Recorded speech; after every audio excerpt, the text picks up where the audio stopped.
I'm gonna say good morning for the people in, let's say, in Jordan or around Jordan. I'm gonna say good afternoon for people if it's noon time, and I'm gonna say good evening for the people who is far away from us or in a different region. Yeah. Ms. Iman introduced me, and very flattered because it took some time for me to convince Ms. Iman to start facing her fears. And I can see she's smiling because she knows that. All right. I'm going to try to make it simple. Although the subject, it's an easy and beautiful subject which will change our life in so many ways. I believe it would be better to do it face-to-face, but unfortunately, because of the circumstances, we have to manage with whatever we have right now. All right, let's see how I'm gonna do this. Why it's not changing? Okay, I'm sorry. Okay, let's start with a question. What is an emotion? And what is an emotional intelligence? Before we answer those two questions, let's think what intelligence means. We always heard that there is an intelligent life. Intelligent comes in different shapes and different fields.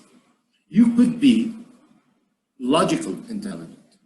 For example, I'm sure that most of the people with me attending today or with us, our guests, you are mathematical intelligent. Your numbers make sense for you. And you get surprised sometimes when numbers doesn't make sense to other people. Guess what? You are logically and mathematically intelligent. When we come to other people, for example, some people are physically intelligent. Physically intelligent, that they're more athletes. They synchronize their moves. They know how to use their body weights and something like that. That's called physical intelligence. There's so many intelligence. For example, linguistic intelligence. That means you know, or the answer comes to you naturally, and you know how to answer people, and you get the right answer for the right circumstances. You know, those people with the smart comments that comes, they are linguistic intelligent. So right now, we know what's intelligent mean. Intelligent mean in a way or another that you can learn, you can adapt. What is an emotion and what is an emotion intelligent? I'm gonna also postpone the answer for emotion, what's the emotions, because we're gonna tackle it later on in more deeper. Right now, let's talk about emotional intelligence. Emotional intelligence. Generally, the ability to recognize not only your emotions and how it affects you, also recognize other people's emotions, and in the matter of fact, also predict the outcome, predict the reaction. Emotional intelligence, which they call it also emotion quotient. Understand, use, and manage your own emotions in a positive way, by the way. Easily, that will relieve stress. That will also, the outcome of it, when you are emotionally intelligent, you will know how to relieve or control, let's say, or use your stress, communicate effectively, understand others, which is very important, overcome challenges, and diffuse conflicts. All this we're gonna tackle later on deeper. By the way, before I start more, I am, to show you what emotional intelligence, I'm gonna give you a life example. I know myself. I know that I like to interact.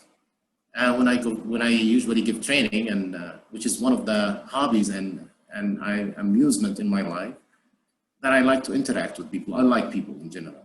So when I do an online training, it's actually it puts me under stress, but I have diffused it in a way or another. That I imagine all of you, I can see some pictures over here. I can imagine that you're sitting over there, and in your comfort zone, which we're going to talk about it, by the way, and listening to me. So in my imagination, I created an audience. And later on, actually, I'm going to let you interact with me by raising some questions and, you know, see what's your feedback. Okay, emotional intelligence, how it can help us. Relationships, it definitely can improve our relationships, which we see how much and how important is this for us, because we are in general social creatures. We cannot live alone, and that's not me who's saying this. I think everybody says that. Success in our personal life and in our career or professional life. Definitely try achieving goals, whether it was personal or career or professional. 10, I like this, by the way. 10, intention into action. In so many ways, we're gonna learn from now on how to turn our intention and, you know what, into action and see some results. Decision, and how to make right decisions on the right time and right circumstances. Let's start with this. And I like, by the way, Will Smith, and we're gonna talk about this, like search the media for what represents you. Happiness. I'm gonna raise a question over here. How many people in your life that you know that are academically very successful? In school, in university, they're very, very successful. But when it comes to their social life, somehow they're slacking somewhere. How many people do you see them achieving so many things in their life, but they're not happy? Because I'll tell you something, that happiness doesn't come only from being academically intelligent. You have to be socially intelligent, emotionally intelligent. You have to interact. We as a human, by nature, we belong to a tribe. This is actually in the pyramid of needs, that there is one of your needs to belonging. You need to interact with other people. This comes by nature. Now, you interact with people, if it's positive, the reflect in your life will be actually very positive, in a way that of happiness, that you feel appreciated, you feel understood, which is something that we need to talk later on about it. In a matter of fact, also you'll understand people in a more clearer way. So happiness comes from not being academically successful, comes from being emotionally, socially successful and intelligent. I'm gonna take you through a journey. The journey will come in 3 parts. First thing, before I let you know how to deal with people, I want you to know how to deal with yourself, how to deal with your own emotions, understand it. After understanding, which is self-awareness, we're gonna go to the second stage, which is how to control it. Understand it and control it. In this case, I will take you to the third one, which is emotions, which is other people. You start to understand other people's emotions and ultimately anticipate the outcome. The fourth one, which is the most important, I can't say it's the most important, all of them are important. The social skills that can make you socially, emotionally intelligent. You know what, we wake up every morning with what we call problems. I don't know if it's really the term problems is defined properly in our life. You know what? Guess what? Wake up and smell the coffee. Life is full of problems, or whatever you call it, problems, challenges, which I like to call it. It's normal. By knowing and believing that this is normal, this is actually solving 50% of your problem, which is I know I'm gonna wake up. See, when you wake up in the morning and you wanna go to work and there's some traffic, that's a problem for you. And you start thinking, how can I overcome this problem? Oh, I have to meet the deadline, and the deadline requires for me 5 or 6 hours of work, and the deadline in 2 hours. Well, that's a problem. That's another problem for you, own opinion or whatever. See, in a way or another, we always wake up in the morning and there is a lot of obstacles, or as we said, problems that you guys call, which is normal, by the way. Life without problems is not a life. It's not. See, this is how you shape your personality, with problems, with challenges in your life, that it gives you more experience in your life how to solve later on other circumstances or similar circumstances.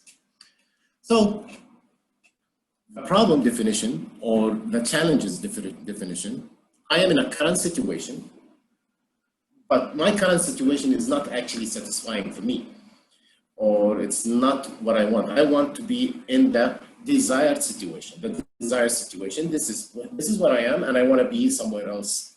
That's the desire. So I have to come up with a solution that takes me or transfer me from the current situation to the desired status or situation. Let's give an example. Let's assume this is a problem. The problem over here that we have a cube and it's all full of colors. We need a problem that the colors is scattered everywhere. We need to put each color in one side. That is the problem. Or that's the desired stats that we need. This is the current stats, the desired stats, all the colors together. All right. Current stats, desired stats. Now, I see it this way as Mohammad Kayyali. Maybe I'll show it to Imam or Al-Shahrani, Mr. Shahrani. I'm gonna show him, and Mr. Shahrani, Mr. Shahrani sees it this way. I see it this way. So why we see it in a different way, we're gonna tackle this later on. But if you notice, the problem is this, and now I see it this way. See, my perception to the problem is like this. Other people, they see it like this. Now, to come with a solution, for me, it's easy. All I have to do is I see 2 dots or 2 black squares that I need to put them together, and the rest of the whites are together, my problem solved. Well, others, they don't see it that way. The problem not solved because they see more colors than me. So my awareness is this. By developing my awareness, I can maybe learn how to see it this way. Now I see it black, gray, and white. Now it's getting more easier for me, or I can see the problem more clearer. Why? By developing my awareness. If I develop my awareness more, I can see the color blue. However, my awareness affects my perception affects my solutions. So I come up with better solutions. Are we all the same in seeing the same problems? No. So remember, I saw it in blue, but other people, they can see it, they don't see the blue. They develop their awareness, but they develop their awareness towards the orange color more than the blue color. I hope you're getting what I'm trying to explain to you. See, it's not always the same perception for everybody. Even our awareness, when we develop, we don't develop our awareness in the same way. So, a lot of time we come with solutions, and the solutions that we come with, other people come with other solutions, doesn't make sense for us because I didn't see the blue color, or maybe I didn't see the orange color. That's what I'm trying to explain to you. There is always a way, there is always different perception from one person to another person, and there is a different way of developing your awareness. The more you develop your awareness, the more you see more colors and more perceptions comes to you. In this case, solutions comes, and it makes sense for other people. What I'm trying to explain to you over here, that, we're not the same in our perception and our awareness, and we can develop, but we can develop it. So more we develop our self-awareness, we come with better perceptions, solution comes. In this case, problems that we used to wake up in the morning, now we can solve it even before we go to sleep. I'll try my best to get you to that stats. So, become self-awareness. I always say, before you try to understand people, try to understand yourself. We always say people, for example, I've met so many people in my training and in my lectures that they come and they say, oh, but people, they do this. I really say that the reaction of people based in you. See, if you see people that they're rude, I think because maybe it's you who triggers that rudeness in other people. If you see people nice to you, that's a positive also, that's positive, that because maybe you trigger the kindness and being nice to you. Maybe because you're nice. So people actually mirror your action. When we talk about becoming self-awareness, all I need you to do from the first thing, which is, we said it's 4 steps, right? Self-awareness, know yourself, control it later on, to control how. Third, emotions, you will start knowing other people's feelings and emotions. The third one, and basically anticipate their action or their response. And the last one, we're gonna talk about the skills that I'll try to equip you with it in order for you to be more emotionally intelligent. The science of attachment, by the way, this is the subject before we start also the journey, or actually this is the beginning of the journey. I like this theory. See, when we grow, when we actually come to this world, we are unable to communicate. We don't know how to talk. As a matter of fact, we still don't know where we are. We're still babies. But we learned one essential something very essential that actually affects us all our life. That when we get hungry, what we do? We cry. And we start, we want attention. So our mom comes and feeds us. The first time we did this, we cried, she came and fed us. The second time we cried, same thing. When we do it, defecates. Also, we don't feel uncomfortable, so we start crying. See, crying is actually complaining. So we learned from our early stages in our life that if we complain because we don't communicate, we don't know how to communicate, we get what we want. Later on, when we grow up, when we start communicating, it depends how we get raised. If our parents taught us that, hey, no more crying. You want something, you come and ask for it. And if it makes sense, I'll give it to you. Or they don't do that and they just keep feeding our bad habit, which is, oh, I want that toy. I'm going to start throwing myself down. I'm going to kick the floor. And so in this case, I'll get the toy. Well, guess what? I learned something in my life that, in this case, if I complain, I get what I want. If we grow up and we don't develop or we don't change this habit, we grow up and we reach to a point, adults, now we don't cry, but we show this behavior in a different way. We start complaining about it. We start getting frustrated. In this case, what happened to us? We learned that if we complain, we get what we want. How many of you knows, big babies at work, at life, family members or so? I feel sorry for those people because I feel like they haven't learned that no more complaining it's not always the answer to get what you want. There is other ways. Emotionally intelligent, let you recognize what your bad habits that you attached it since you were young, and when you grow up, and teach you how to change it, or maybe get rid of it, or maybe adapt new better habits. That's being emotionally intelligent. See, all of us have bad habits. All of us, it's normal. That's part of our life. Learn to know and recognize your bad habits, which is what we call it attachments. You attach things that you learn in a bad habit way and keep it all the way, and that just only change the way that you present it. We need to learn to attach it to a good habit from now on. 10 tips to improve your self-awareness. How I'm gonna start to know what is my feelings. First thing, get out your comfort zone. One of the best advice I always give, and I actually use it. I use it with Iman, by the way.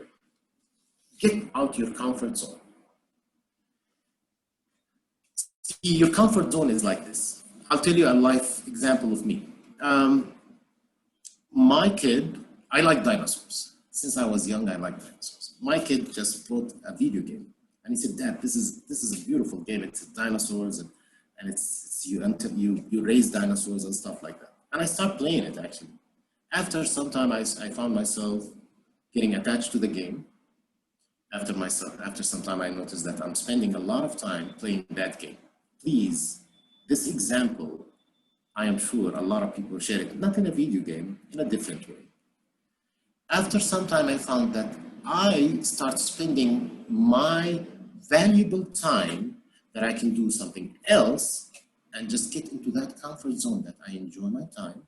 I sit behind the computer and I just spend some more valuable time that I can spend it on the gym, that I can spend it on educating myself, that I can spend it in socializing with other people, that I can spend it in doing something else than just this comfort zone. I used to go a lot to the gym. I remember that time, the 2 months I got attached to that game, the gyms become very difficult. You know, it was hard.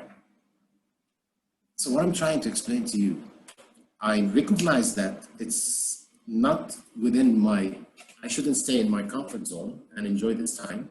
And I should go and put myself again out of my comfort zone, because the more you spend your time with your comfort zone, the more your comfort zone shrinks. In this case, you don't develop. What you need to do, always, by the way, how many of you didn't like something and after they tried it, they liked it? It's not too bad after all. It could be actually very interesting, you find yourself like, wow, why I didn't do that before? That's pushing yourself out of your comfort zone. How to get out of your comfort zone? You know what? Feel the fear and do it anyway. As long as it is not life-threatening or something dangerous or something unethical. Do it, try it. It could be not bad after all. There is something called dynamic tension, it's like the rubber band. It's nice to keep your personality, from time to time. This is your comfort zone. It's nice to push it. Don't push it too much, because if you push it too much, it might snap. So what you need to do, keep the snap, keep the tension in a dynamic way. From time to time, this dynamic way, after some time, if I keep holding this rubber band for some time, the rubber band by itself, if I leave it, the dynamic or the area of the rubber band become more bigger. The same thing in your life. From time to time, or actually keep yourself always from time to time doing something extra out of your comfort zone. Try it. Which is the third advice I'm going to try it. After you try it, it's not too bad. Be active, not passive. Don't wait for the situation to come and get you out of the comfort zone. Sometimes maybe you need to put yourself out of your comfort zone by intention. I'm talking about try different food, go camping, hiking, try different sport, go to a different country, travel, watch it. Sometimes, I don't like horror movies. Watch it. I don't like comedies. Watch it. Try it. Always try. The last advice for you and to get yourself out of the comfort zone. Imagine after you finish, imagine yourself before you stop, that after I finish, what would be the outcome? In a positive way. Because see, the comfort zone, usually you try to stay in the comfort zone because your imagination gets you negatively. Imagine the positive side. You'll find yourself that going out of your comfort zone is actually important in your life. See, when you make a metal, if you keep pressing it, if you keep heating it and hitting it with the hammer, it becomes better metal. The same thing in you. Please feel free to raise a question anytime. Identify your trigger. I like to give you a life example. I'm going to give you an example. Actually, might really you might share it with me. See, all of you, most of you who's attending today, because you are accountants and you are in the accounting in numbers and science of mathematics, you are emotionally, let's say logically and emotionally intelligent. Logically intelligent. Logic and math is related. So for you, logic means it's easy for you to sense it. When sometimes you meet people that are they're not logically intelligent, and they say something, or they react, or they do, or they give an answer, for example, for a mathematical equation, and for you it comes like, what? How come they didn't see it? It's so easy, and you get irritated. So for me, I always say that I get irritated. One of my buttons that it gets me emotionally in a negative way, that when I speak to somebody illogical, that comes with an illogical comment or illogical questions, it affects me. And I know that my reaction could be not positive, it could be negative. By knowing this, I start controlling my reactions. So when I deal with somebody and I notice that their answers or their interacting with me in an illogical way, I say, this might affect my response and I might get aggressive with this person, so I'm not gonna get aggressive. You know what? Because I know I am angry. I know that this person irritated me because of their illogical answers. So guess what? Because I did this, because I understood this, self-awareness, my reaction was actually in a positive way, or actually I controlled my reaction. Maybe I did not react. You know, one of the solutions that don't react. You know, I'm not gonna react because I don't wanna put myself in a negative way. I'm not gonna represent myself in a negative way. Know your triggers. What irritates you? For example, some people with a noisy environment, they get irritated.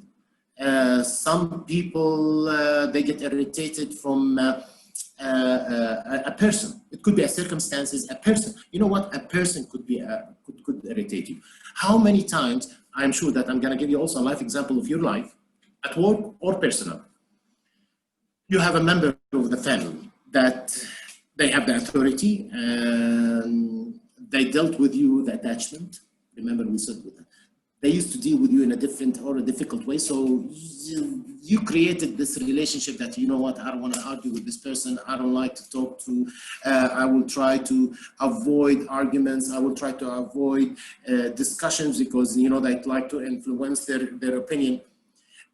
You find yourself every time that person is available or around you, you start reacting in a negative way, maybe aggressively or passively, you know, you just don't want to show your personality, or you're not clear, you're not open. That person is your trigger. From now on, if you know that that person is your trigger, your reaction right now will be actually more controlled because you are self-aware of your triggers. This is a very good point, my friends, because it happened to me. I'm the youngest of my brothers. And as normal, I had a conflict with my older brother one time, and I noticed that every time my older brother is around, I'm not myself. And after some time, I noticed that my reaction, I don't eat properly, I don't interact properly. And after some time, I noticed that, you know, I need to solve this problem. So I solved it in a very diplomatic way, which is also one of the emotional intelligence that you should be diplomatic. And I said, you know what, I'm not gonna negatively react or respond to this situations, or when he's around, I'm gonna actually positively, and because I wanna be myself. After some time, because I felt like this, things are clear, and actually we are very happy. 3, don't judge your feelings. A lot of people, they confuse feelings, and we're gonna talk about it, emotions. Don't always judge it, it's good or bad. You know, sometimes at my work, we face problems, especially right now with the circumstances with Corona. We are all facing problems, which is normal. This is life. And it's not only you or me, it's everybody. So it's how we should deal with the situation. You know, the problem is not the problem is our reaction for the problem or towards the problem. So sometimes at work, they come and they say, oh, are you okay? Do you feel? I said, no, I don't feel good because we lost an account, or we had a problem with one of the projects, or oh, you shouldn't feel bad. I said, why? No, I should feel bad. It's all right. Actually, this is an incentive for me to do something. I know why I feel bad. I know how I feel. I feel sad. I feel bad. And I admit it, and I don't, let's say, resist it. And as soon as I admit it and I don't resist it, guess what? A lot of time after that, it goes away. And the feeling is different right now that, yeah, I know why I feel like this, because 1, 2, 3, 4. And it's normal. I'm not gonna resist it. Sometimes, you know what, I should accept it and deal with it. By convincing myself, deal with my feelings, it subsides. It just disappears, and I get to normal status, and I do something positively. I like this, by the way. How many of you did the decision while they're in a bad mood and they regret it? All of you. Nobody. I don't know. Is anybody raising questions? Because I don't know. Let me see. Iman, are you still there? Because I don't see if anybody raising questions. Yes. I already sent them a note to leave that here in the box, or they can raise their hands. So no worries, I'm managing. You know what? Please feel free to step in, because that actually makes me. I told you, I'm emotionally. I'm the type would like to interact. I'm feeling like I'm talking to the computer from time to time. Help me, guys. Ask questions. No worries. Ask questions. Please, if you have any questions or comments, feel free. Yes, please. Now, again, let me ask. It's not a question, actually, it's a statement. All of you did something wrong, or took a decision while you're in a bad mood, and that decision wasn't right. It's normal. So, since we know we shouldn't take decisions when we feel bad, what should we do? Simple. Don't take decisions. Now I know that I feel bad. Now I know that I'm in a bad mood. I'm not going to take decisions. As simple as it is. I will fight the urge. I know the answer. It looks like, yes, I know. We should do this. Fire this person. You know what? Terminate the contract. I'm in a bad mood. I usually say, you know what? Leave it till tomorrow. Sleep on it. You know, it's sleep. You heard the term, sleep on it. It's always good, because when I am in a bad mood, we're going to talk about the physical chemical that happens in my body that hijack my brain. If I go to sleep, those chemicals subside, or you know what, I just get rid of it. So next day I feel like, oh, thank God. I usually say, thank God I didn't take the decision yesterday. And sometimes, you know, I am sure that my decision is right. I should take it right now, but I'm going to postpone it till tomorrow. Next day I come and said, wow, I was going to take that decision. What I was thinking. Don't take decisions when you're in a bad mood. Guess what? Also when you're in a good mood. I like to put this picture. When you're in a good mood, you put yourself in also a bad situation. You put some commitment sometimes that next day you say, why did I take that? Why did I I'm sorry, let me give you an example. Why did I do that raise? Why did I accept that discount? Why did I accept that invitation? I like the picture that, you know, when you're in a good mood, you put your head sometimes in that lion's mouth. It just takes one bite. So don't get excited. Take this. You know who does this, by the way? Salesmen. You go in, a good salesman, they get you excited, and you end up buying things that you don't want. That's an art of sales. It's an emotional intelligence. They know how to get you excited, and when you get excited, you take decisions. You don't count it. You don't see that the bad side or the negative side of that decision. You just blinded. They call it you fall in love with your ideas, which we're gonna talk about it when we talk about change management. An eagle eye. Have you heard of the terms that this person is above things? He doesn't look at this situation. This situation doesn't affect them. This is also, from now on, when you are in the circumstances, in your emotion, your chemicals, your body, before you start reacting, you say, you know what, hold on one second. I know why I feel like this. You come to work sometimes, and while you're coming to work, something happened in the road, road rage. It happens a lot right now. Especially with the circumstances, people are angry in general. People are sad. People are frustrated. They're scared. So when you go out, people, the way they act right now, kind of aggressive. So things happen while you're coming to work, and circumstances that raise you to adrenaline, and you reach the office, and you open a file, and you see that there is a problem with this, or a specific issues with this program or this project, and you know what, this project gave me a hard time. I don't want to take care of this. It's not the project. It's what happened to you before. From now on, you start looking at things in a bigger picture. I don't feel, something happened to me in the way to work, and this affected me so much. So I don't want to take decisions. I don't know what this project is about. It happens before, it's all right.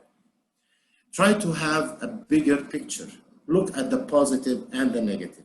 Don't be just only one way side.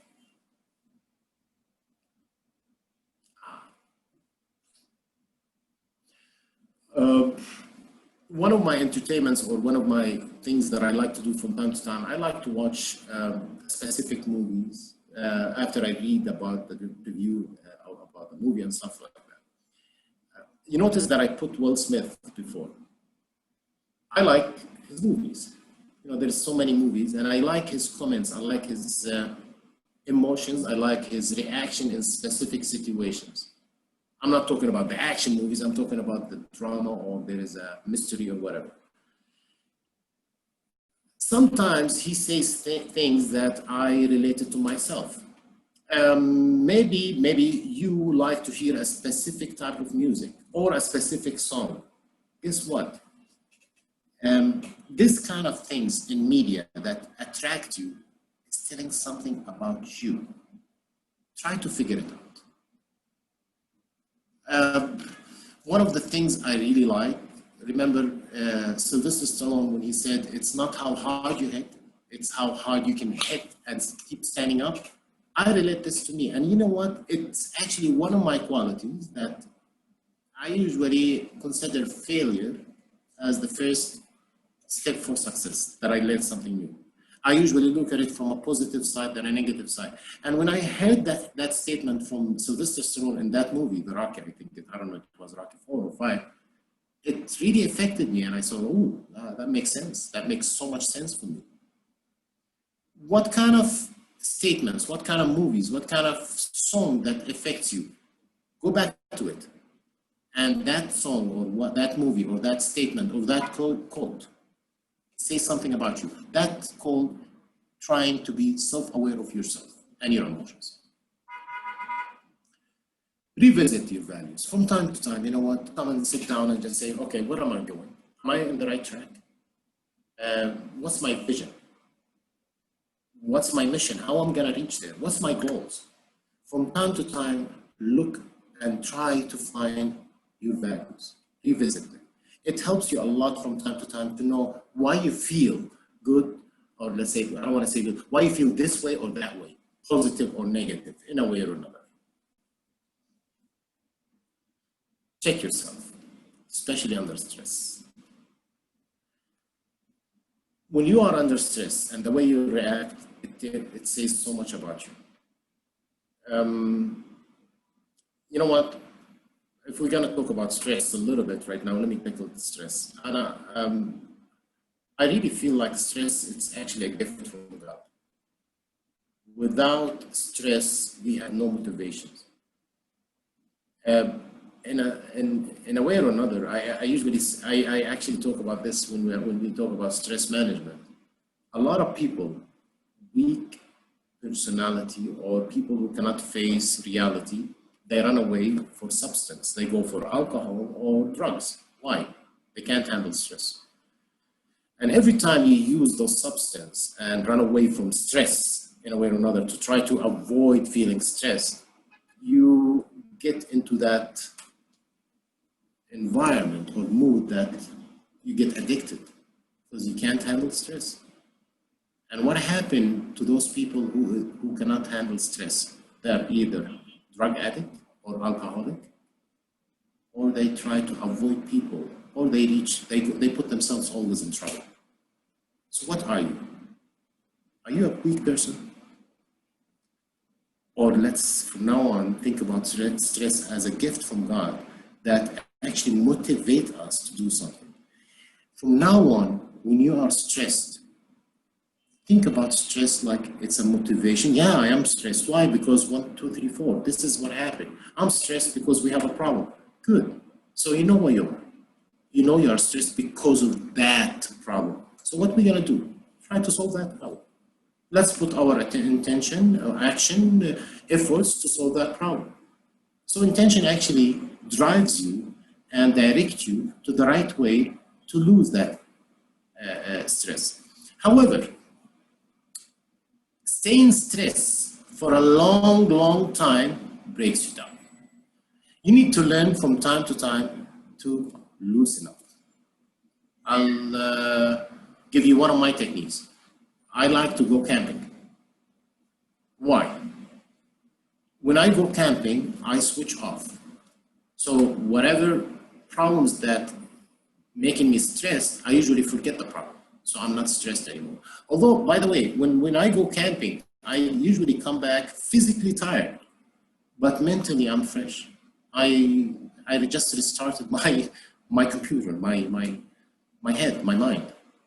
I give my mind a break from the problems that's stressing me. Try to do that. Find what's your stress relief. I'll give you some examples of to get stress relief. Sport. Sport is actually one of the best, number one of stress relief. If you are religious, pray. Connect. Some people like to do yoga. Some people like to listen to music. Some people like to cook. You know, some people, I have seen people that when they are stressed, they like to cook or listen to music or dance, do something or connect with another person. So, you know what? There's people that can stress relieve you. Try to find what is your stress relief. But remember, don't resist stress. Understand it, accept it, and use it for your advantage instead of using it against you. Or let it use you, abuse you. Last but not least, I don't know if you heard about Joe and Harry window. Joe and Harry window is something related to communication and related to yourself. It's actually about, it helps us for self-awareness. Is very good. Joe and Harry, they segregate our relationships and our communication in 4 windows. They said, depend on things that we see and things that we don't see about ourselves, and things that we see on other people and things that we don't see in other people. The things that we see, we don't see in ourselves, and people see it on us, called the blind spot. I know things that I don't know about myself, but people see it on me, the blind spot. The blind spot, it's like, you know, for example, I'll give you a life example. I'll give you a life example of my life. My job and my work, I own a company. I have a lot of employees. And one time my assistant came to me and he said, you know, Mr. Kayyali, I noticed something. I said, what? He said, people cannot approach you sometimes you interrupt people when they are talking, especially employees, when they are talking and they feel frustrated, they don't know how to do it. And you know, while he was saying what I did, I interrupted. I said, no, I don't do that. And he just smiled. And when he smiled, I just looked at myself and I said, you know what? You're right. I like sometimes to interrupt people when I am angry, or when I see the bigger picture and they don't see it, I interrupt them trying to show them the picture. But I can't do that, because every time I interrupt them, I actually shut them down and I don't listen to them. And since he told me that statement, I start paying attention to myself, and I noticed, like, yeah, you know what? I need to change this. I need to start stopping myself from interrupting people when I see the bigger picture and they don't see it. It's all right. You know, let them finish. Guess what? Sometimes I don't see the big picture. They see it. They are more in the field. It helped me a lot. And after some time, what I start doing, I start asking my wife, which is actually, it was wrong to ask your wife or your spouse, like, what do you see in me that I don't see? Or what's my positive or negative? Usually they don't say the positive, they attack you with negative. They'll be happy to do that. So it's up to you. If you can handle the heat, go ahead. But it's good from time to time, ask friends, colleagues, your partner, but get ready for it and accept it and listen. Don't interrupt and don't get defensive. From the beginning, I'm telling you, if you want to start doing this, put the paper in front of you. Say, today I'm going to take some feedback about myself. You can ask them any question. Am I an emotional person? Am I an angry person? What kind of negative things that I would like to hear about me from you? I mean, from everybody. Now, usually you ask people who knows you very well, who interact a lot with you, and take their comments positively. The best people to give you the productive, constructive comments, parents. They'll be happy because every comment they give it to you, even if it's very negative, it's for your advantage. Take it and listen to it. And don't think they don't see it. They see it more than you. Try to cover your blind spot from now on. I'm going to give you a chance to ask questions before we jump to how to control your emotions. No questions till now, and nobody is raising his hand also. Please. All right. So should we continue? All right. Yeah. Emotional. Before we start to know how to control our emotions, let's see what's emotions. A lot of people, they confuse emotions. For example, there is angry, friendship, fear, shame, kindness, pity, envy, love. A lot of people, they confuse, for example, envy with angry. Sometimes you might be jealous and you get angry. A lot of time, kindness with pity. I feel sorry. Sometimes actually you will be kind when you are ashamed. If you did something wrong, you'll be kind. So you need to know from now on what I exactly feel. Am I angry? Or am I ashamed? Or am I jealous? Am I ashamed or kind? Good to know the definition of feelings, the science of emotions. Sometimes you don't know how you feel. I don't feel good. Why do you don't feel good? Are you bored? Are you angry? Are you ashamed? Are you whatever? Are you jealous? From now on, try to define what exactly and how you feel, and try not to confuse it. Because if you know how to define how you feel, it will help you later on how to diffuse it and control it. Remember again, don't confuse feelings together. It sounds very silly, but guess what? I'm sure that a lot of people right now trigger, oh yeah, you know what?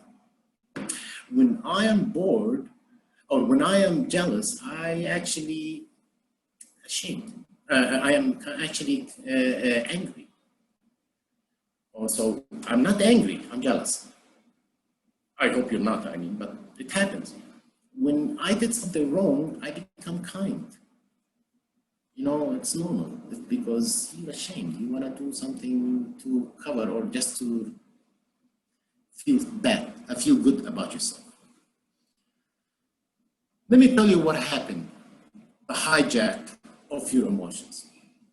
So when we feel something, there is in our brain something called lympho system, which is the major part of your brain.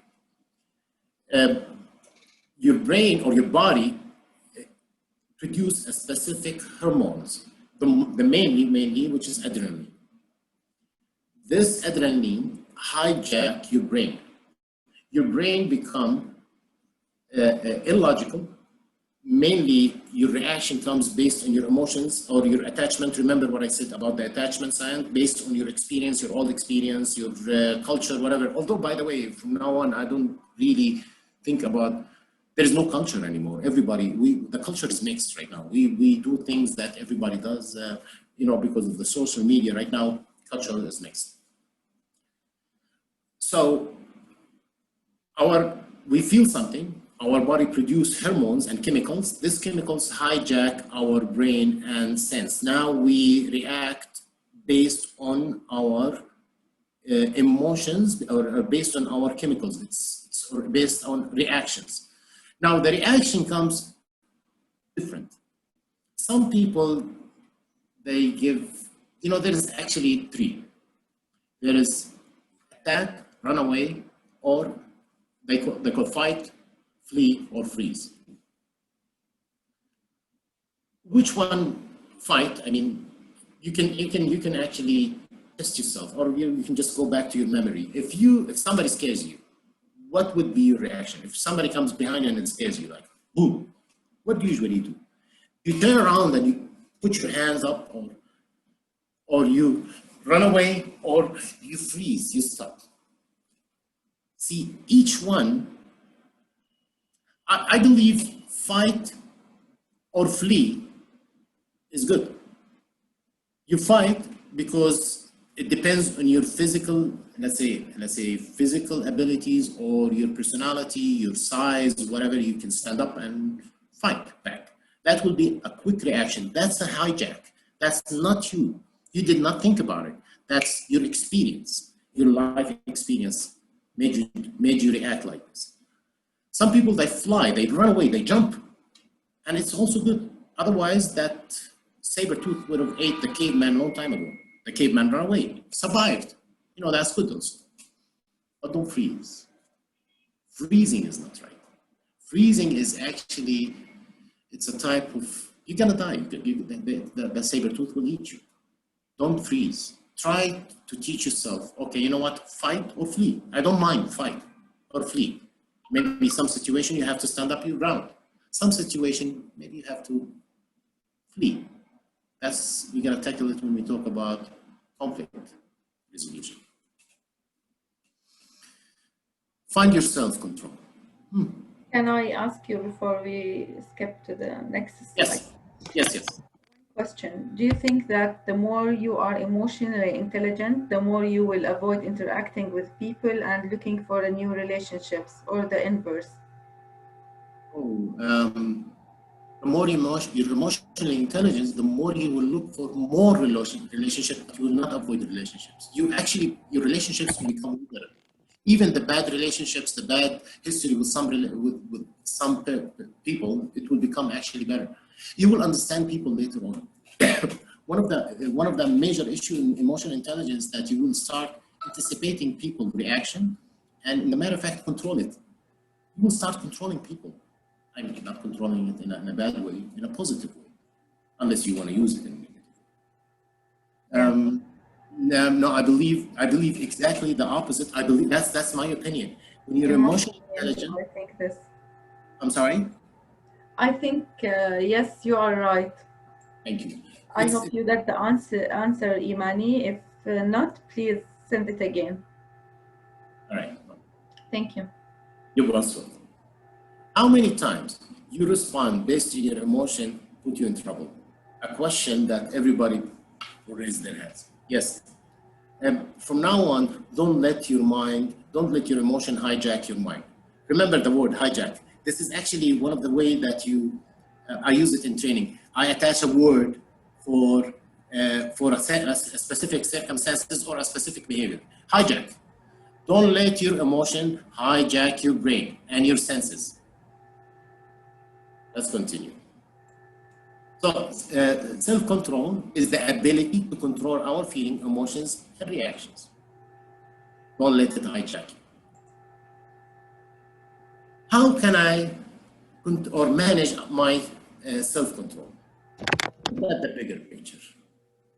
Don't look at the small steps. Level yourself up. Don't look at the simple reaction. Look, why did they do this? If somebody reacted in a negative way to you, I know they should have done that. Yeah, they did that, but it's all right, because I excused them, because you know what, he was feeling bad. When we go right now, there was a heat wave over here in Jordan. So when you go in the noon time especially in Jordan, people are not used to heat over here. So if you go out and drive outside, you'll see people walking in the street and they don't see you. They see the car and they just walk in front of you. Guess what? I used to feel like, I'm okay. I'm looking at the bigger picture. It's hot. People are not used to it. So there is two ways right now, either to avoid going at that time or just go out and accept the heat, accept the circumstances. Know the risk of inadequate sleep. Sleep, by the way, inadequate sleep, I'm talking about, there is different type of people, different type of body requirements, and it depends on habits. How do you yourself managed or got used to? Your body, how it got used to. For example, for me, 8 hours sleep is good. More than that is not good. Less than that is not good. Some people, 6 hours. It's up to you. Some people, you know what? They need their sleep. They need their afternoon sleep. If they don't sleep for 2-3 days, they start reacting or they start behaving in a negative way. So know your sleep habits and when do you need it. Some people, they take, they call it a power nap. It's very good for them. Athletes, they need that physically and mentally. Short session exercises, it's very good. We are human. God created us to move, to walk, to do something. But because of our life right now and the way we are, we don't move much. So a lot of toxic stays in our body, and which we can get rid of it either going to the bathroom or sweat it. We don't sweat much. You have to sweat. You have to put your muscles by the way, if you think about it, remember just the dynamic tension? It's also applied in the muscles in sport. You have to always challenge your muscles. You have to always challenge your personality. That's going out of your comfort zone. The same thing applies in your body. From time to time, you have to exercise. By exercising, your body produces the happy hormone. I'm not telling you to go to the gym. You know what? By sitting in the office, I just need 5 minutes to stretch. But make it, don't stretch, stretch, put your body into a little bit of tension. This actually helps you mentally and physically. Avoid this, I like this, by the way. I really like this. I apply it in my life. Avoid decision fatigue. If you take so many decisions, after some time, your decisions become not in the right direction.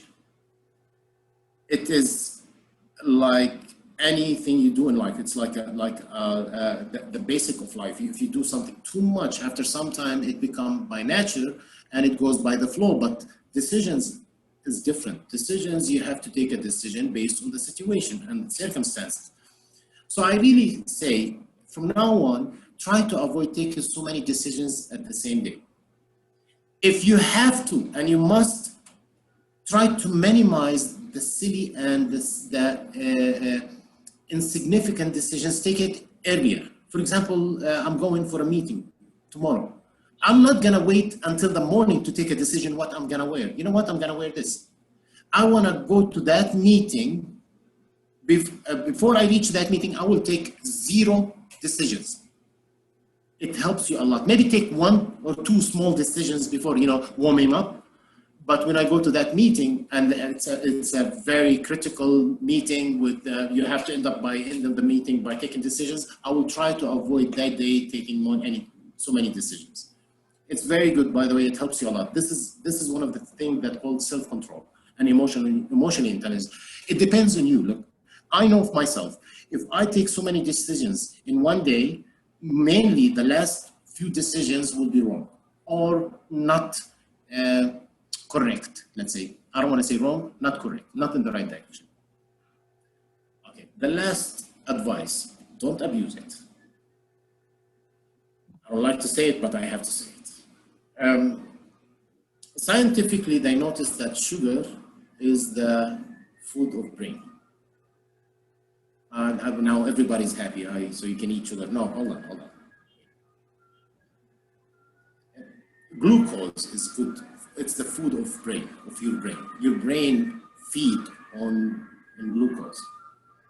What I'm trying to explain to you, from time to time, if you don't feel happy, if you feel down a little, a piece of chocolate, not a piece of chocolate,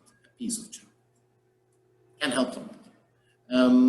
A cup of juice, preferably natural sugar, it's better. It helps you a lot in changing your mood. Don't make me regret this advice. I don't want to hear that you guys put a few pounds or kilos in the next few weeks. Self-motivation. Something actually, what is your motivation? By the way, your motivation, a lot of people think that motivation comes from outside. No, it's internal. It comes from inside. What is your motivation? Where do you find what motivates you? For example, I have a friend that I usually interact a lot and we go camping and stuff like that. He knows one of my motivations, a challenge. I like challenge. I'm into sport. So when you are into sport, I challenge you. See, this word, the challenge, for me, it's like motivates me. So he knows my trigger. He's emotionally intelligent. And after some time, with our relationship, I noticed that, you know what, he knows how to motivate me. He knows how to make me do things. What is your motivation? What drives you? To find your motivation or to increase your motivation, start with the simple steps.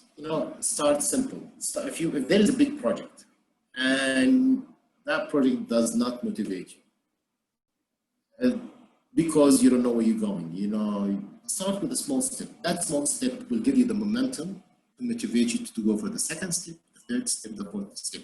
Even the first step, if it's too much, segregate it to smaller steps. Keep good company. I don't know about you, but I know a lot of people that they usually say, this person motivates me. This person could be your motivation. From time to time, find that person and have a chat, interact. Usually, some people that by nature they like to motivate. My favorite, I will show you. I will tell you which one is my favorite, and you'll be surprised. And I want you to try it, and you'll see how it will motivate you in general, in everything. Keep learning. Also motivate you. When you learn, your brain keeps working. There is something that you need to do that it usually motivates. See the good in the bad. I promise you, this is something that I have seen all my life since I was actually young. There is always good things in any circumstance. See, if you dig a hole, the sand that you take, it creates a mountain or a hill somewhere else. There is always, in any circumstances, there is always the good and the bad. If something, for example, happened to you that you see it is bad, I promise you that there is a positive side. You learn something. For example, you attend an exam and you fail. It's bad. People look at it, it's bad. Hold on. Yeah, it is bad at that situation. But do you think if you attend that exam again, you will fail? Do you think that that day you learned that maybe I should have studied more, maybe I should have prepared myself? So in the matter of fact, you have more experience right now. So that's the positive, that's the good side of any circumstances.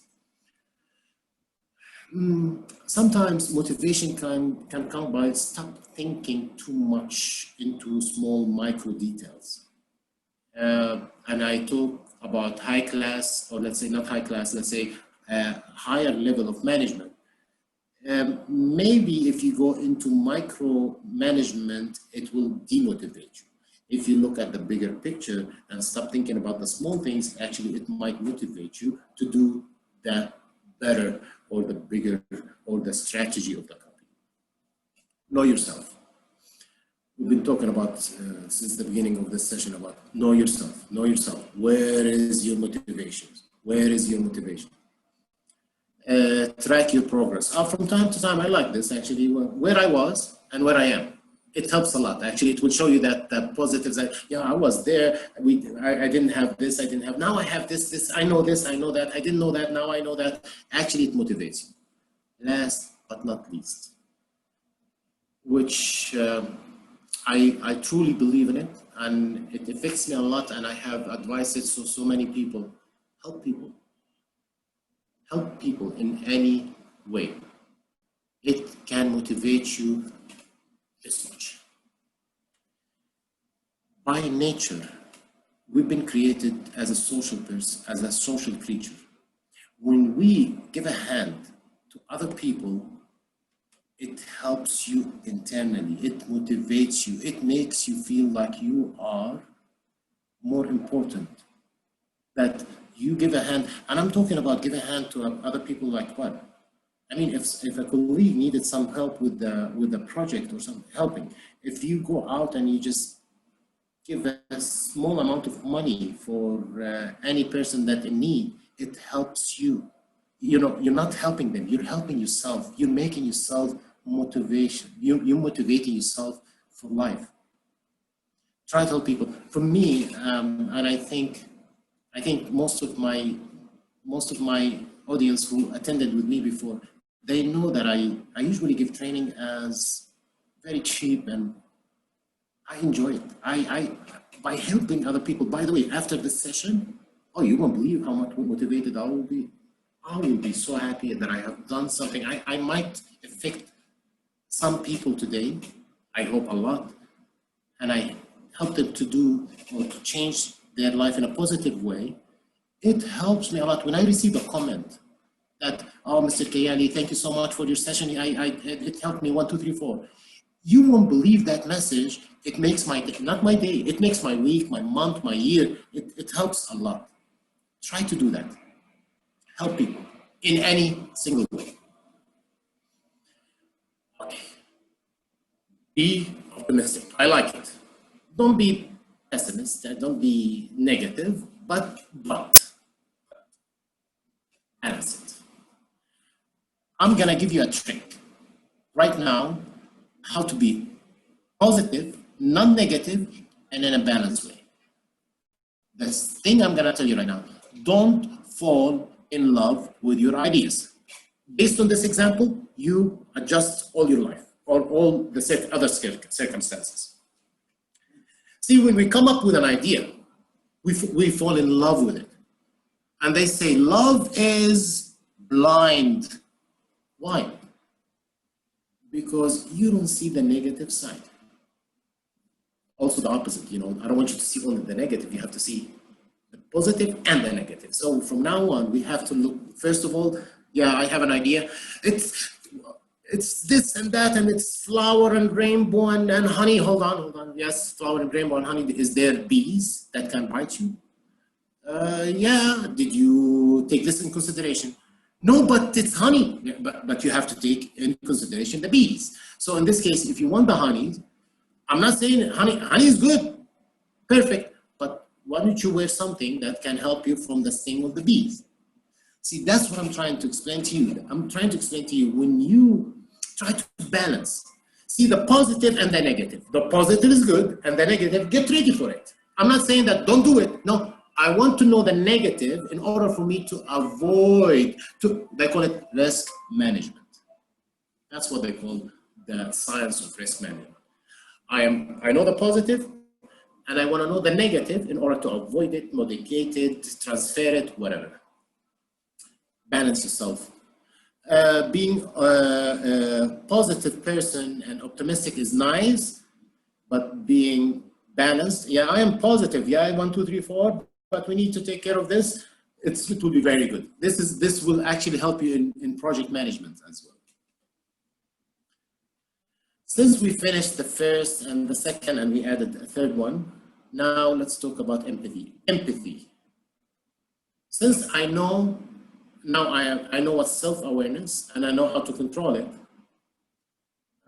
maybe I should right now look at other people, emotions. Maybe based on what happens to me, I can actually anticipate. Not all the time, not all people the same experience and the same background. So our reactions might be different.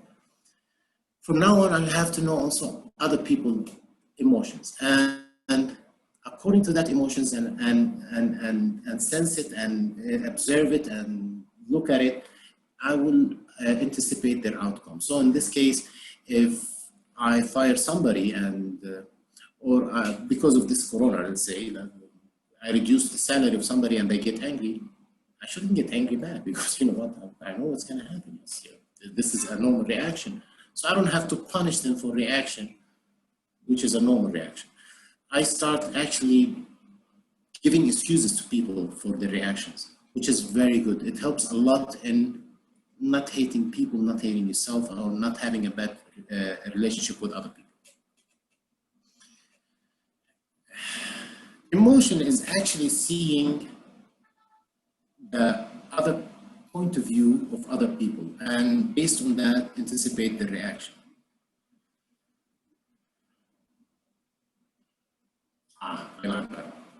Believe it or not, we share with other people interests more and beliefs more than what you think. You know, you think, I only react like this. You know, it's not only you, the other people react the same thing. So you need to, from now on, build other response or anticipate other people's response based on you, if you were in their shoes. In this case, you won't believe it how you're gonna start treating people and how you will control the reactions. Social skills. In order to do that, so we know right now our self-awareness, we know how to control it. And I give you so many techniques. Now we know that we should also pay attention to other people's emotions and anticipate their reactions. We need some social skills to do that in order to influence other people's reaction in a positive way, not a negative way. Persuading. One of the skills, one of the most important skills, persuading. Communication, leadership, change management, building bonds, you know, connect, network, collaborate and cooperate. Persuading people. It's a big subject. I'm not going to be able to tackle it all, or actually I'm going to tackle just a drop of it. Persuading people, it's an art. It comes, I can just give you one of the things that I usually say when I give lecture in persuading people. It's not what you say, it's how you say it. It's not what you give, it's how you give it. Please remember those two things. It's not what you say, it's how you say it. It's not what you give, it's how you give it. I'll give you a simple example of studies, or actually an experiment that happened. One of the restaurants, they wanted to see if they can increase the tip of their customers. So they told the waiter, after the customer pay, give them a piece of candy. They noticed when a candy. They noticed that the tip increased by 4%. They said, okay, you know what, instead of giving one piece of candy, give them 2. The tip increased, not much, but increased. They said, okay, you know what, try to give 3. The 3 pieces did not increase the tip. You know what, it was the maximum ceiling of 2 pieces of candy was more than enough.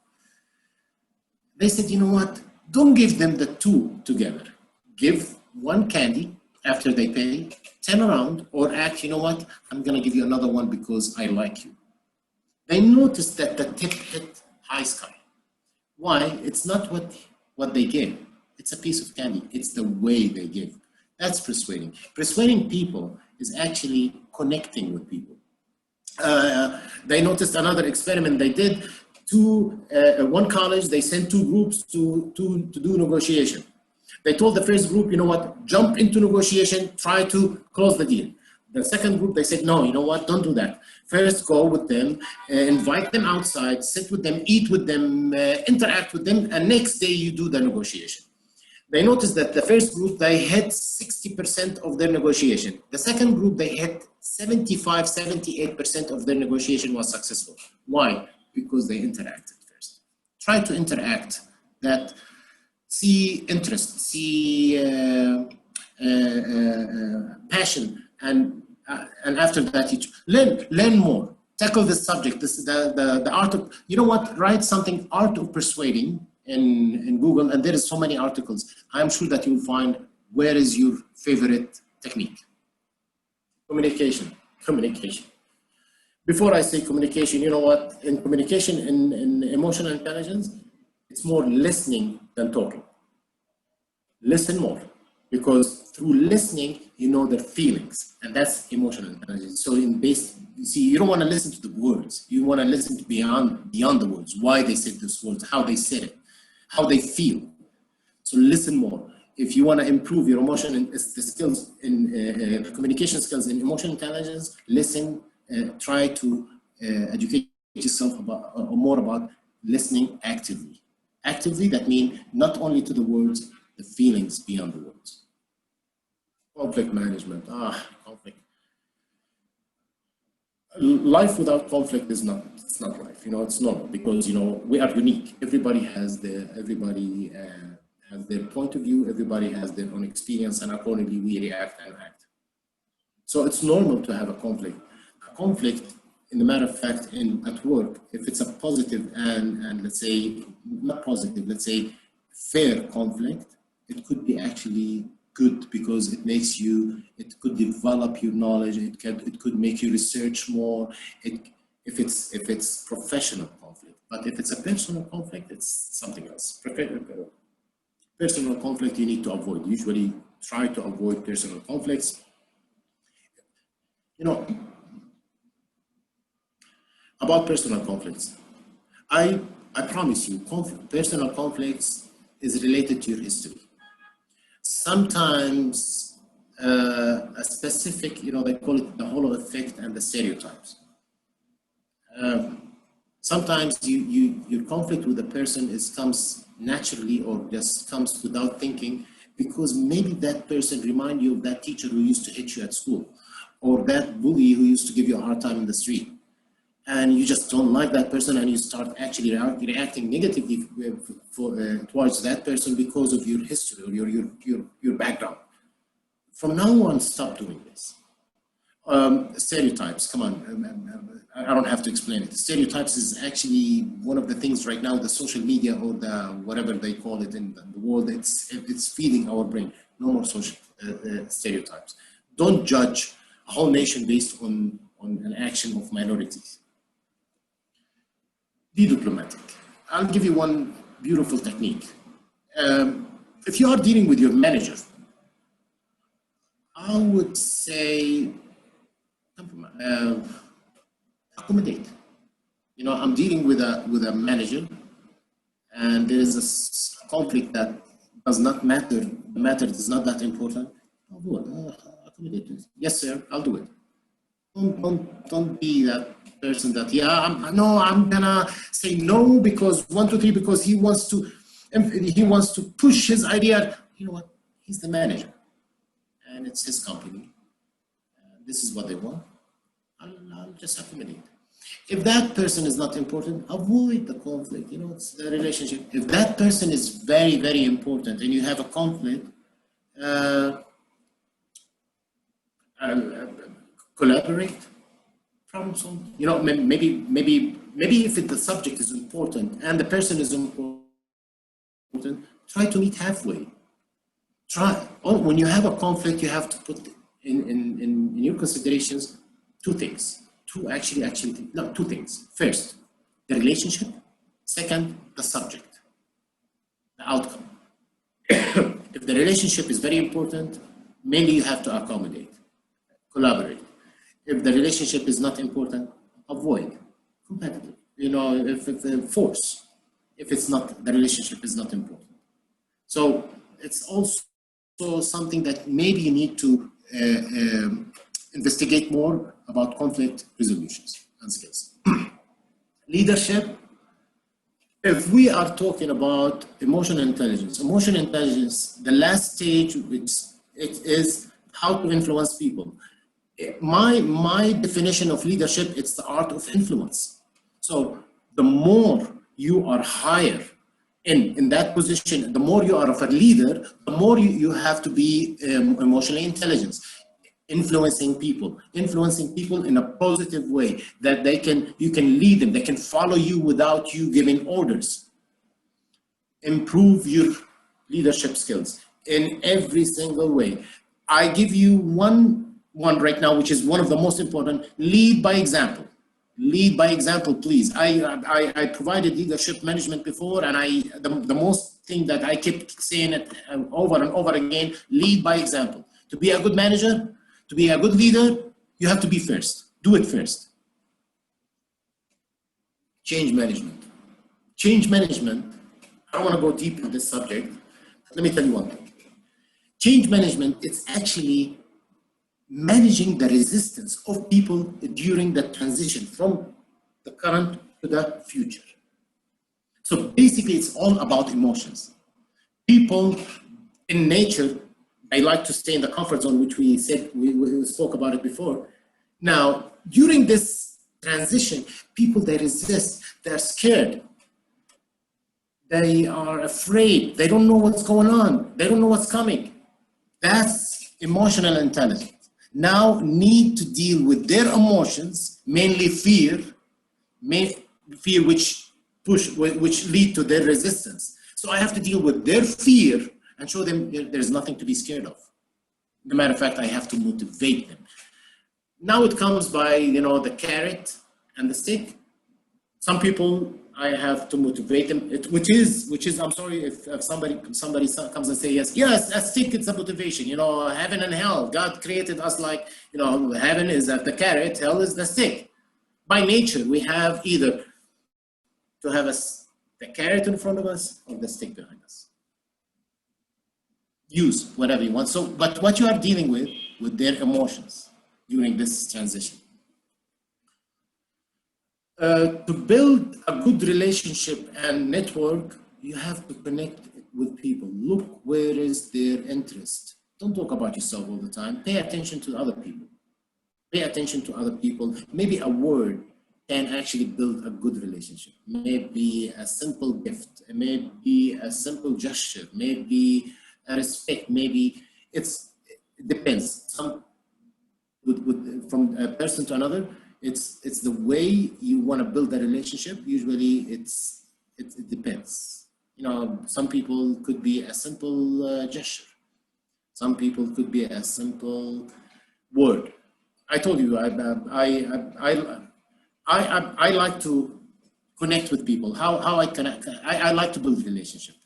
I usually let them talk, and I listen to them, and I can see where's their interest, and I try to share their interest. By sharing their interest, there is a common ground. When usually you relate to people that there is something common between you and them.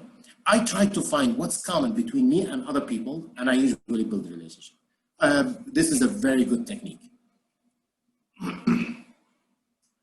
Teamwork. A good person, a good emotional intelligent person usually is a team player because they know how to play along. They know how to deal with other people. As a leader, you need to pay attention. I would recommend to know about, if you want to get more about team building or teamwork or a team spirit, read about the DISC personality. It will help you actually know the relationship between personalities and how they can cooperate together, and what is the best combination of personality that you can connect, you know, like a dominant and an influence. Read more about it. The subject says DISC test or DISC personalities. Social management and responsibilities. Look, when you are emotionally intelligent, don't be a manipulator. You know, if you are emotionally intelligent, you will start actually use this emotional intelligence and techniques to manipulate people. Try to avoid that. You know, you don't want to use your emotions to affect people in a negative way. Try to affect people in a positive way. Manipulators, usually they use their emotions in order to influence other people for their best interest, disregard the other person's interest. Try not to abuse this. How to communicate feelings in a peaceful way. I know that we're taking a little bit more, but you know what? It's good. Listen, be honest with your feelings. When you feel something, don't resist it. Feel it, experience it, and understand it.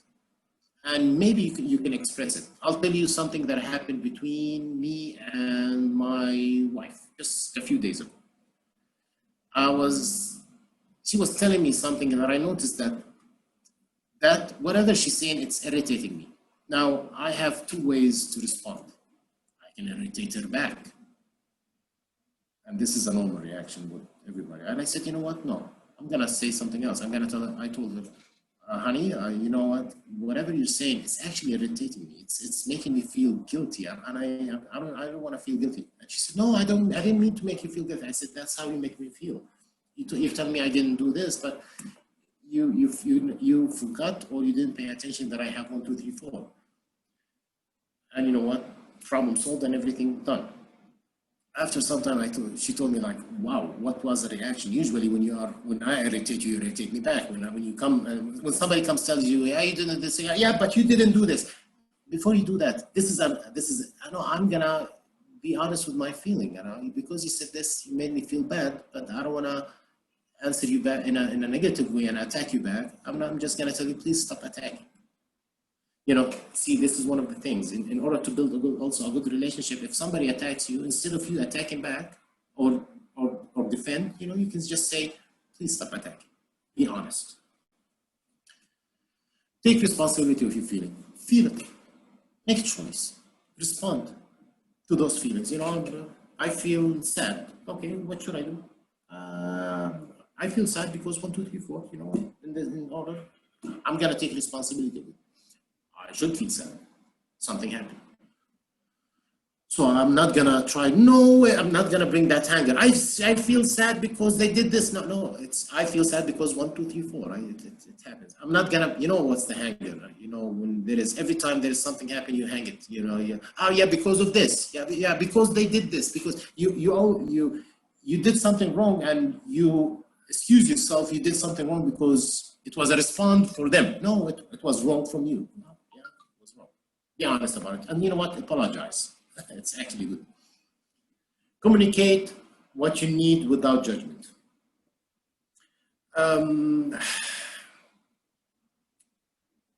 Listen to this. Listen to the example that I put. When your wife comes and tell you, you spend so much time at work, she's actually telling you, it's not you're spending so much time, you're not spending enough time with her. Maybe your kid will say the same thing. Maybe your colleague will tell you, hey, you're using a lot of papers, or you're so loud at the phone.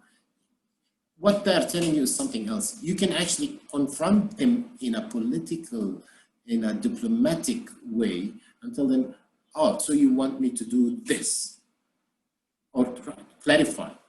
It will help a lot also in communicating in a peaceful way. By the way, there is a theory called don't be passive or aggressive communicator, be assertive. I would like, write it down, how to be assertive in your communication. It's very good. because between assertive and rudeness, there is a thin line. You have to learn when not to cross it. Assertive is actually expressing yourself, clarifying, saying exactly what you mean. It's not, you know, trying to play around with it. Keep in mind their feeling as well. Make a specific request. Yeah, you know, just a specific. When you speak to people, don't try to play around. You know, for example, somebody comes in and it's the AC is on, and they want me to turn off the AC. They come, it's cold. No, why do you do that? Just say, can you please turn off the AC? I feel cold. Turn off the AC. You know, just go direct to where you want. This is, by the way, being assertive. Unless you don't have the right to ask for it, you can say, can we sit outside? That's being diplomatic in another way. But when you don't have the right to ask for it, don't ask. We usually make a lot of mistakes, and when we communicate with other people, when we don't go direct to what we need. Respect people. Get ready. If you ask, if you request, if you approach for a request, and there is a possibility that person will say no, get ready for it. Don't get aggressive, and don't, you know, get angry for it. How do you deal with our emotions? Measure our professionalism. Yes, I'm talking about work. Usually high-level people, high intelligent, emotionally intelligent people, they know how to deal with their emotions, and especially in a very hard circumstances or difficult circumstances, they are very composed. Try to be like this, because it always reflects your professionalism and your education and your emotional intelligence. Manage your emotion at work. Separate. First thing, separate work from home. It's not easy. I know it's hard, but you can practice it. There is a way that they call, I'm gonna put my problems in a closet. You know, it's just imaginary closet, and I'm gonna put my own problem at the closet, and I'm gonna work. Try to do that. There is so many ways, so many techniques. Try to use whatever suits you or is suitable for you. Deep breathing. We don't breathe sometimes when we are at work, because, by the way, at work you cannot say, you know the emotional outbursts at work. It's taboo. It's not allowed. It's unacceptable. So it's very important that it's a red cross. It's a cross line that you should. It's a red line that you should not cross. Breathe from time to time. Breathing actually relaxes you. 10 seconds rules. It's the 10-second rules when we say count to 10. I know it's hard. Some people, you know, some people works. If it doesn't work, leave the office. Leave the desk. Go somewhere else and come back. The idea is give yourself some time for your adrenaline to go down, not to be, you know, because you're being hijacked. Remember the hijack? Give this time for you to defeat or resist this hijack, or at least know that you're being hijacked. Clarify. If a question or a request irritates you, clarify it. Ask for clarification. So you mean like this? Most of the time you'll be surprised that they didn't mean it. Blast your anger through exercise. Yeah, please exercise, work out. Even if you have to do it in the office. Remember we said before that you can do a simple exercise, 2 minutes, 1 minute exercise at work. You can do that. You can do it, by the way, from your chair. You can just stand up around your chair, stretch yourself, do some little bit squats, anything, moves, jumping jack, whatever you can do. Never reply or make a decision when you're angry. We tackled that before. Know your triggers. We tackled that before. Some words, some people. Remember that, please. There is some people that triggers you, to trigger your anger. So when they are around, know that that's your trigger. So diffuse it. Be respectful to yourself. When you respect people, it's actually respecting yourself. Apologize if you did something wrong, and if you know what, one of the techniques I do, by the way, this is good for you. When I'm angry from any service provider, the phone, the mobile, the internet, and there is a problem. I usually call them and I usually say, listen, I'm going to apologize in advance. I don't feel good. I'm angry and I might raise my voice. I'm apologizing. Or you know what, I'm apologizing. I'm not talking to you personally. I'm talking to you about the service or your company. I try to apologize in advance sometimes if I feel I don't feel good. It helps a lot, actually. It helps me. I apologize. By the end of the conversation, they usually say like, sir, you know, you apologized, but you were very kind. I say, yeah, you know, when I apologize, I actually watch myself not to lose my control. Never bring your negative emotion home. The same thing when I said, when you go home at work, you leave your problems at work, you're at home. The same thing when you're going home, leave your problems at work. I don't say it's easy. I'm not saying it's easy, but try. You can actually practice it. There is that you can create. You know, I'm not being crazy, but you can create that closet that before you step home. You know, I want to put my problems here, and I'm gonna enjoy my personal life right now. And when I go to work, I'm gonna leave my personal problems at the closet, and I'm gonna work and enjoy my work. Funny. Forget them, tigers. Look, emotionally intelligent is 4. Before you start knowing other people's emotions, know yourself, self-awareness. After you have self-awareness, try to control it. It's not easy, but after some time, it is possible. After that, since you practiced at yourself first, start practicing other people. Pay attention to other people's emotions. And try to anticipate the reaction. Accordingly, you will not be surprised and you will not be able to deal with each circumstances separately in a professional way, emotionally. 4th, we spoke about some skills. I couldn't tackle them deeply, but I told you what the skills that you need to improve. Go for it. Try to improve it, especially conflict resolution. Good luck, and I would like to hear if there's any questions, and good luck, Tigers. Thank you. Yes, we have.